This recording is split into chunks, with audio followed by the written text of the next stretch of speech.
பத்திரிக்கை கொடுக்க போயிருந்தோம். சார் பேசிட்டு இருந்தாங்க. ரொம்ப நேரம் பேசினாங்க அவங்க நிறையா. என்கிட்ட அவங்க எங்கள் அப்பா அம்மாவுக்கு பொண்ணு இருக்குன்னு நினச்சிருக்கேன். இல்லைங்க சார் நான் தான் அப்படின்னேன். அவங்க அவர்கிட்ட நான் என்ன பண்ணுறேன்னு கேட்டாங்க. இந்த மாதிரி நான் ரீல்ஸ்லாம் போடுறேன், சினிமாவில் ட்ரை பண்ணுறேன்னு எப்படி ஒரு நிமிஷம் பார்த்துட்டு டாபிக் மாற்றி போயிட்டேன்.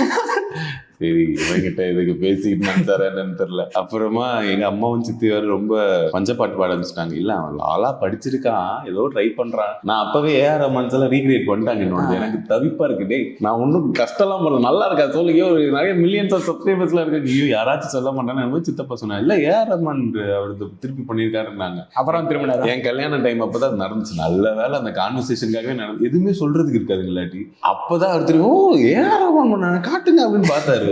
வா sir Rahman sir thank you sir நல்ல வேலை அப்படின்ற மாதிரி இருந்துச்சு. ஏன்னா நம்ம என்ன சொல்ல முடியும் சார் அவங்க கிட்ட போயிட்டு.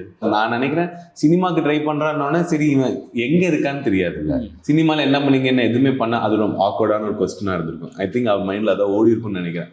அவர் டிஃப்ளெக்ட் பண்ண. அதனால நல்ல வேலை ஏஆர் ரஹ்மான் சீக்கிரம் அப்போதான் ஓ ஏஆர் ரஹ்மான் ரீக்ரியேட் பண்ணுங்க பார்த்தா நல்லா இருக்கேன் காட்டுங்க என்கிட்ட நானும் அனுப்புறேன் நானும் பார்க்குறேன் அப்படிலாம் சொன்னார். ரொம்ப தேங்க்யூ சார்னா. கல்யாணத்துக்கு வாங்க சார்னு சொல்லியிருந்தோம். அப்புறமா அவங்க லால் சலாம் ஷூட் இருந்துச்சு சாருக்கு.